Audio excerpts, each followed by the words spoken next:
Hello, I'm John Hartledge. Welcome to my channel. Recently, I had the honor of being asked to MC a virtual wine and cheese fundraiser for the KarenAnnQuinlanHospice.org Foundation. It was a very much a pleasure for me, and we created some really fun content, so I decided, let's put the content on our regular channel as a little bonus. Without further ado, check it out. Hope you enjoy. What a pleasure it is to be on camera with you in this virtual wine festival. In my segment as your sommelier, presenting two excellent wines. First, we start in Italy, in Tuscany. Vernaccia di San Gimignano, produced right near Siena. Really amazing tourist trap, part of the reason why it's so popular, but excellent wine. Then we go to the Valle of Casablanca in Chile, and we talk about Syrah. And what I love is that this area defines what comes out in the glass in this finished product of wine. Next, we'll do a little bit of wine and food pairing, and then we'll have some chocolate. And it is going to be fun. Let's chat wine.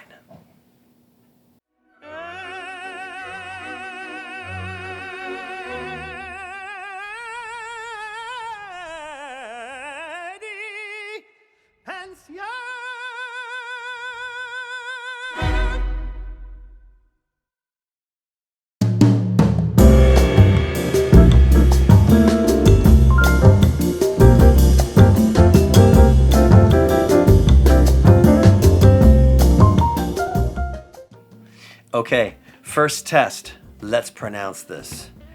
Vernaccia di San Gimignano. Yes, Riserva. So that's a kind of a mouthful, but wow, does it pack a lot of information. So to be Riserva, this wine, well, first to be DOC. This is DOCG, the top classification you can earn in Italian wine. But to be just DOC, to qualify for that, you have to be at least 90% of Vernaccia, the grape. In this case, 100% Vernaccia. To be Riserva, you have to have a whole year of aging, and that's at least including 4 months in the bottle. So the winery has aged this in at least 58% French oak, so almost 60% French oak for 8 months in the bottle for another 4 months, then they can release it. So what does that do? It gives the bottle a chance to condition the wine to just smooth out a little bit, but in the barrel, it actually breathes the wine a little, so the acidity calms down, it gets very smooth, it becomes very elegant. It's one of my favorite white wines from Italy. And I will tell you, this capsule, if it is metal, there's very little in it. So what that means, and it's also packed it really tight against the glass, so you're not gonna be able to shimmy this capsule off. So I'd say take your knife from your corkscrew and go right under that top edge there, all the way around. Just keep the blade on it and twist the bottle, and it comes all the way around. You know you've gone 360 degrees, and it pops right off. Nice. Okay. Now we can safely get that away and open our bottle. So I've been doing wine as a wine educator and sommelier and a wine retailer for about 31 years. And about a year ago this Thanksgiving, I started uploading content onto YouTube in a new wine channel that my team and I put together called Let's Chat Wine. And Mark Lind, the manager of Burke's Wine and Liquor in Sparta, was able to find it, and he and I have kind of struck up a really fun professional relationship. It's not hard with Mark. He's a very likable guy, but he's also very knowledgeable. He's got a very experienced palate. So I actually have gotten a lot of my wines for the show at Burke's, and it turns out that Burke's, for the last 36 years, has been with the Friends of Hospice for this event, and he recommended that, that I do the intro and maybe MC, and here I am. What a pleasure. What an absolute pleasure. And the cause that this event benefits, I can't say enough of how it warms my heart to have this opportunity, because I remember about the time in the late 70s when the news was very forthcoming and all over. I grew up in Ohio, and I remember hearing about Karen Ann Quinlan. So what a pleasure it is to be with you here, and after their now 40 years, but 36 years of this event, and let's taste together. So we pour a little bit of that, and right away you see this beautiful golden color And that some of that came from that oak aging. It's just very rich. And when I smell this and when I taste it, it just conjures a feeling of tangerine, maybe honeydew melon, but this little bit of muskiness. I got that a little bit in the nose. So I'm actually going to use one of the decanters. You got to be careful decanting white wine because sometimes it can calm the acidity too much, and then you end up with not enough structure. But with the with the Vernaccia di San Gimignano, it really does have a nice structure regardless.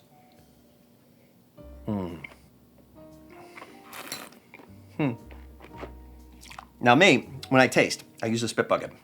That way I can keep my palate nice and fresh, and I don't fall over in the middle of the interview or in the middle of the episode. But of course, you're going to pour a little, you're going to taste. But I recommend when you taste, chew the wine a couple of times. It really allows the wine to warm up, involve a sense of smell, and coat more taste buds. And you really taste all these really fun nuances and flavorings. And you may or may not get the tangerine and the melon or the musk. It's just kind of an overall feeling. Just kind of clear your senses and just enjoy. The surprise here, now it's certainly going to go with the cheese, I know that. But the surprise is that when I tasted this with milk chocolate, I immediately felt like I was in front of a big chocolate fondue pot, and the chocolate was going around my pear or my little pineapple and my harder fruits. Just delicious. But with the cheese, of course. Now, I'll have any wine with charcuterie. I took the liberty of adding a little Dijon mustard, a little mayonnaise, because I think that's just a nice thing to put. You can also get some little, the corcochons, the little small dill pickles. That would be nice for that tray, for your own little setup, however you're doing this at home. But excellent bottle of wine. The Vernaccia has been around for centuries and considered one of the finest white wines of Italy. It first gained popularity because the area of Siena in Tuscany is such a huge tourist attraction, but it actually is one of their finest whites, and it's certainly one of my favorites. I'll pull another glass here. Let's set this aside for a second. Let's make a nice picture. There we go. And now this capsule, don't feel bashful. Look how easy. Boom, right there. Because this is a little bit of a different metal alloy, and sometimes, although they do have a little bit of a line in that, it's pliable enough, but sometimes that the edge can get a little sharp. So on one like that, if it comes off, I just pull the capsule right off. Okay. Now this is a real cork. So we are in Chile. And in the south of Chile, this is south of the equator. So as you go farther south in the southern hemisphere, you actually get colder. It's like us going north towards the North Pole. You're going towards the South Pole. This is coastally influenced on the southwestern part of Chile. Very amazing area as far as geography and weather and climate for Pinot Noir and Sauvignon Blanc. They actually established the Valle de Casablanca as an area for Sauvignon Blanc. And Quintay is a cooperative of a number of really good winemakers. And they first went down there, like I said, for Sauvignon Blanc. And I mean, beautiful Sauvignon Blancs. Wonderful. I always check when it's a real cork, just to make sure I don't get corkiness.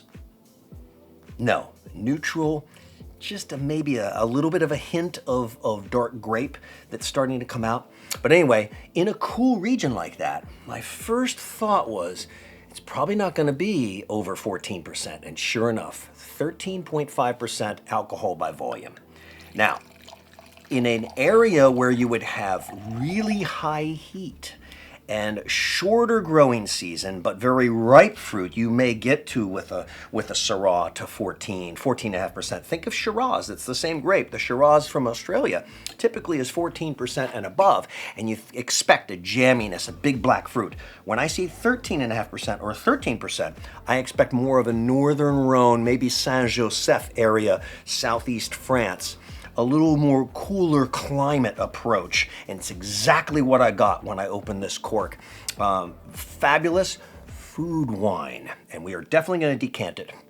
But I say food wine because Syrah has this nice bold acidity. It has good tannins, good structure, big roasty kind of aromatic. but without that dense fruit, then it's a little more, let's couple it with food. That acidity is gonna go really nice. Now here's what's interesting. After I breathed it, I kept the bottle open for a day. I started getting red currant. I won't go as far as black currant. So still the red berries. It's still more of a fresh style. But with that fresh style of red, more of the cherry kind of family, red currant, red berry, I wouldn't say as bitter as cranberry, but in that red family, you're definitely thinking, let's match this with food. So here we go with the pepperoni, with the Genoa salami, certainly with the cheese. We can even put mustard, and we're not going to get in the way of this big boy. The one thing I noticed, though, when I tried the chocolate was a little tough match with the red. So that's why for the chocolate, we're going to go back to Vernaccia di San Gimignano. So let's go here at the Valle de Casablanca. I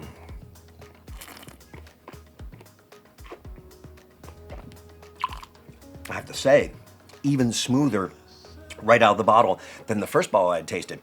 And I almost don't need to decant it, but I want to decant it.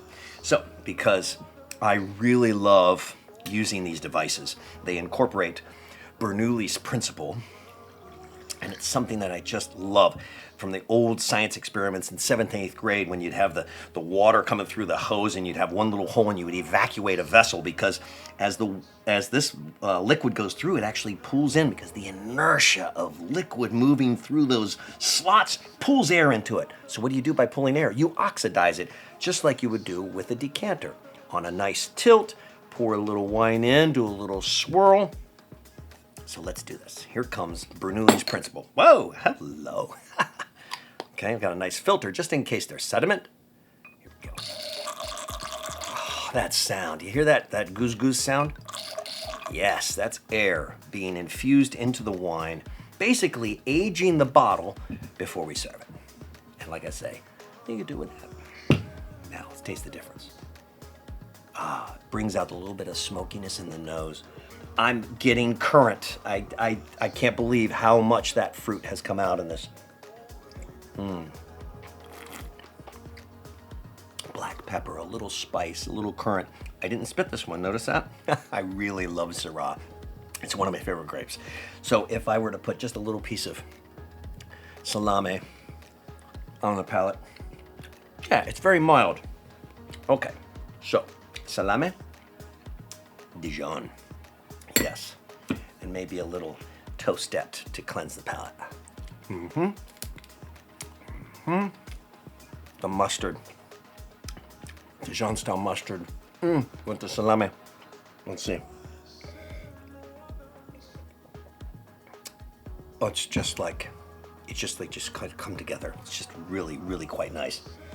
I love it how one or the other kind of disappears into the next. And I dare say the salami cancels out the smokiness. I just get this cleansing feeling on the end of the palate. It's perfect. It sets my palate up for another taste, which is really fun with food and wine when they work really well. Okay, real quick, only because there's a lot of acidity, delicious acidity for food, I'm going to decant the Vernaccia. Yes, same principle as the Venturi. That's the crystal Vin. And we're gonna try it with milk chocolate. So here we go. Just softens the acid, brings out a little more of the melony fruit. So much smoother on the finish even. It made it just, the creaminess of milk chocolate. I love Dove chocolates. I keep them in my house all the time.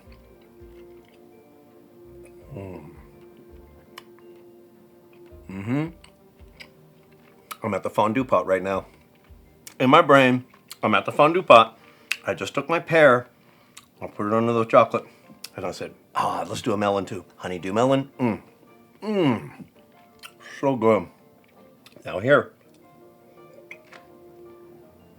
the dark chocolate is going to cleanse the palate. So that dark chocolate almost acts like, hopefully when it's unwrapped, Almost acts like that Melba toast cracker round and cleans the palate from the milk chocolate and the white. Now that, for me, is a taste bud festival.